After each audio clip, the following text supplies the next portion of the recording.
یہ بھی حضرت ابو ہریرہ رضی اللہ تعالیٰ عنہ سے مروی ہے۔ ارشاد فرماتے ہیں کہ قال رسول اللہ صلی اللہ علیہ وسلم اذا كان اول ليلة من شهر رمضان سفیدت الشیاطین ومردت الجن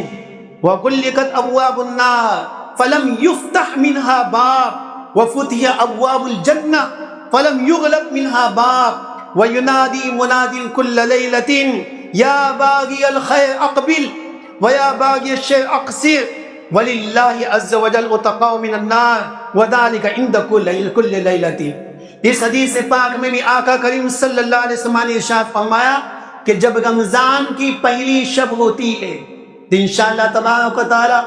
بدھ کے دن انشاءاللہ تعالی چاند رات ہے، یہ جو بدھ آئے گا تو اس بدھ کے دن 29 شعبان المعظم ہے، 30ویں شب رہے گی یا پہلے رمضان کی شب رہے گی، تو چاند رات ہے۔ ہمارے بہت سے صحابہ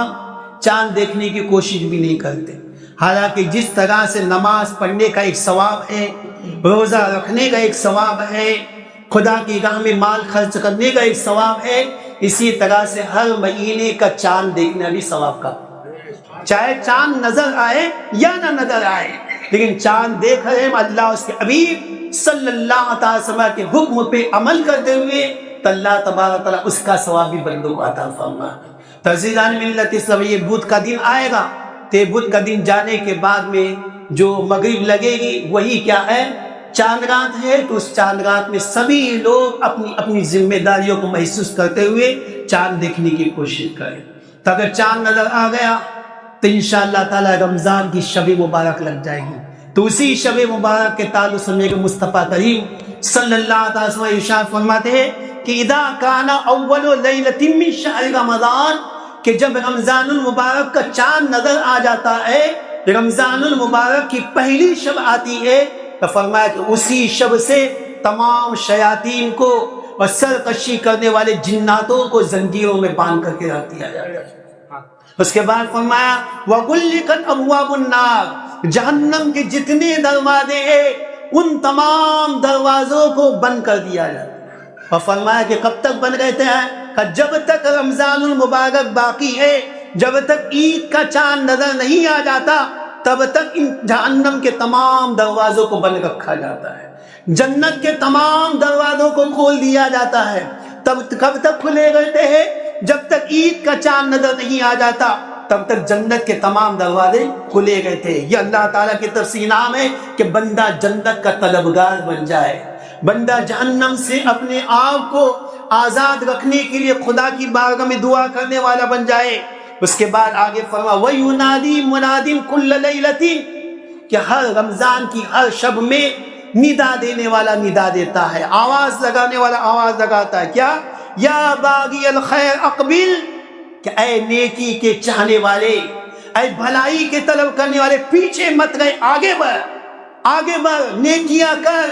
بھلائی کو طلب کر، اپنے دامن میں اللہ کی رحمتوں کو سمیٹ لے، جتنا زیادہ سے زیادہ اللہ کی رحمتوں کو اپنے آپ کو مستحق بنا سکتا ہے اتنا زیادہ خدا کی رحمتوں کو اپنے آپ کو مستحق بنا دے۔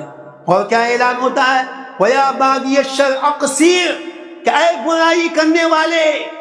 اے بدی کرنے والے، اب تو بدی کرنے سے بعد آ جا، اب تو برائی کرنے سے بعد آ جا،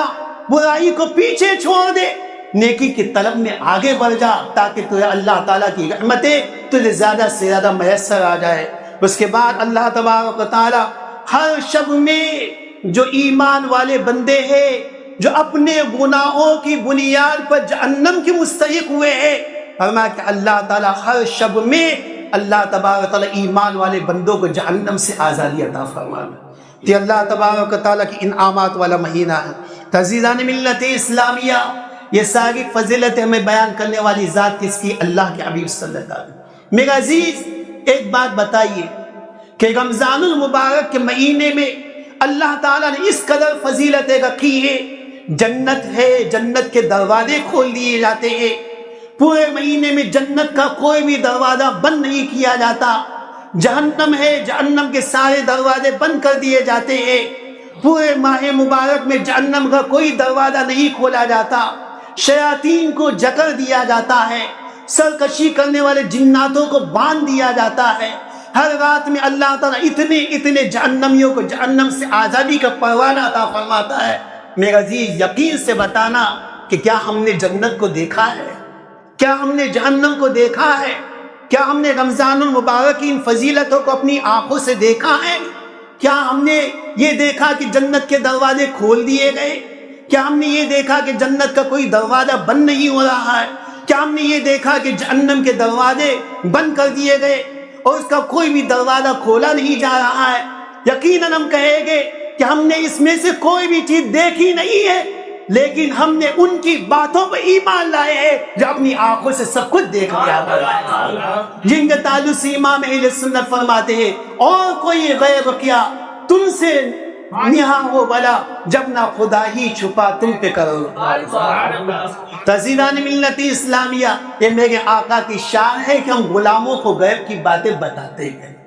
عزیزان ملت اسلامیہ، دوسری حدیث شریف سماعت فرمائے ان انس بن مالک رضی اللہ تعالیٰ عنہ، حضرت سیدنا انس بن مالک رضی اللہ تعالیٰ نے اس حدیث پاک کی روایت فرما دیا ہے۔ ہمارے قال رسول اللہ صلی اللہ علیہ وسلم، آج استقبال رمضان کی بات آتی ہے تو لوگوں کا اعتراض ہوتا ہے، استقبال عید میلاد النبی صلی اللہ علیہ وسلم کی بات آتی ہے لوگوں کا اعتراض ہوتا ہے۔ ہمارا قال رسول اللہ صلی اللہ علیہ وسلم یستقبلکم وتستقبلون ثلاث مرات، اللہ کے نبی صلی اللہ علیہ وسلم نے ایک مرتبہ نہیں بلکہ 3 مرتبہ فرمایا، کیا؟ یستقبلکم وتستقبلون، کہ اے میرے صحابہ تمہارے درمیان رمضان آنے والا ہے، اے میرے صحابہ تمہارے درمیان رمضان آنے والا ہے۔ وہ اپنے صحابہ کی شان کو بھی مصطفیٰ جانتے ہیں کہ میرے صحابہ کے اندر رمضان کے آنے کا جذبہ کتنا ہے، میرے صحابہ کتنا چاہتے ہیں کہ رمضان المبارک کا مہینہ میسر آ جائے۔ آقا فرماتے وَتَسْتَقْبِلُونَ، کہ رمضان المبارک کا مہینہ آنے والا ہے اور مجھے معلوم ہے کہ تم ضرور اس کا استقبال کرو۔ یہ آقا کریم صلی اللہ علیہ وسلم کا ارشاد ہے، ایک بار نہیں 3 مرتبہ فرمایا۔ فقال عمر بن الخطاب، لیکن چونکہ آقا کریم صلی اللہ علیہ وسلم نے یہاں پہ راز میں رکھا، جب کسی چیز کی اہمیت کو بتانا ہوتا ہے تو اس کو واضح کر کے پہلے بیان نہیں کیا جاتا تاکہ پورے طور پہ توجہ ہو جائے۔ آقا نے فرمایا کہ تمہارے درمیان آنے والا ہے اور تم لوگ اس کا استقبال کرنے والے ہو، تمہارے درمیان آنے والا ہے، تم لوگ اس کا استقبال کرنے والے ہو، تمہارے درمیان آنے والا ہے، تم اس کے سامنے پیش ہونے والے ہو۔ آقا نے یہ فرمایا، لیکن کیا آنے والا یہ نہیں بتایا، کس کا استقبال کرنے والے وہ نہیں بتایا، کس کے روبرو ہونے والے وہ نہیں بتایا، 3 مرتبہ یہ فرمایا۔ تب صحابہ کرام رضوان اللہ تعالی مجمعین نے جب یہ سنا تو دلوں میں بات ہے کہ آخر کون سی چیز ہمارے درمیان آنے والی ہے، ہم کس کا استقبال کرنے والے ہیں، ہم کس کے روبرو ہونے والے ہیں۔ حضرت فاروق اعظم رضی اللہ تعالی اٹھے اور عرض کرنے لگے، یا رسول اللہ صلی اللہ تعالی وسلم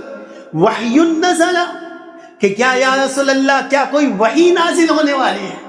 کیا کوئی وحی نازل ہونے والی ہے کہ اس کے تعلق سے آپ فرمائے کہ وحی آنے والی ہے تم اس کا استقبال کرو گے؟ آقا کریم صلی اللہ علیہ وسلم نے لا فرمایا نہیں۔ فاروق اعظم رضی اللہ عنہ فرمایا عدو حضر، کہ یا رسول اللہ کیا کوئی دشمن آنے والا ہے کہ اس سے جہاد کرنے کے لیے ہم آگے بڑھنے والے ہیں، کیا کوئی دشمن آنے والا ہے کہ اس سے جہاد کرنے کے لیے آگے بڑھنے والے ہیں؟ آقا نے فرمایا اللہ، کہا کہ نہیں۔ فاروق اعظم رضی اللہ تعالیٰ کی اب جو اشتیاق بڑھنے لگا کہ آخر کون سی چیز ہے جس کے تعلق سے مصطفیٰ کریم صلی اللہ علیہ وسلم فرمایا۔ میرے عزیز غور کرے صحابہ کا جذبہ کہ رمضان المبارک کی آمد کی خوشی انہیں کس قدر ہے، مصطفیٰ جو بشارت دے گئے اس کی خوشی کتنی ہے معلوم نہیں ہو رہا، تو بے چین ہو جا رہا کہ اللہ کے حبیب نے فرمایا کہ تمہارے درمیان آنے والا ہے، تم استقبال کرنے والے ہو، تم روبرو ہونے والے ہو۔ فاروق اعظم رضی اللہ تعالیٰ سے رہا نہیں گئے، ارشاد فرمایا فماذا، یا رسول اللہ میں نے پوچھا وہی نازل ہونے والی، آپ نے فرمایا نہیں۔ میں نے کہا دشمن آنے والا ہے کہ اس سے جہاد کر کے ہمارے نامہ اعمال میں ثواب بڑھا دے، آپ نے فرمایا کہ نہیں۔ فماذا یا رسول اللہ، کہ وہ کون سی چیزیں بتا دیجیے نا یا رسول اللہ، اب تو بتا دیجئے۔ بے چینی بڑھتے جا رہی ہے، اشتیاق بڑھتا جا رہا ہے، سننے کے لیے کان ترس گئے، یا رسول اللہ بتا دیجئے۔ مصطفیٰ کریم صلی اللہ علیہ وسلم نے ارشاد فرمایا کہ ان اللہ عز وجل یغفر فی اول لیلۃ من شہر رمضان لکل اہل لہذه القبلہ واشار بیدہ الیہا، کہ آقا کریم صلی اللہ علیہ وسلم نے فرمایا کہ بے شک اللہ تبارک و تعالی رمضان المبارک کی پہلی شب میں اللہ تبارک و تعالی ایمان والوں کی مغفرت و بخشش فرما دے گا۔ جب آقا علیہ فرمایا صحابہ سمجھ گئے کہ مصطفیٰ کریم صلی اللہ علیہ وسلم جس کے تعلق سے بشارت دینا چاہ رہے وہ رمضان المبارک کی آمد کی بشارت، تو آقا کریم صلی اللہ علیہ وسلم نے اس کے تعلق سے ارشاد فرمایا۔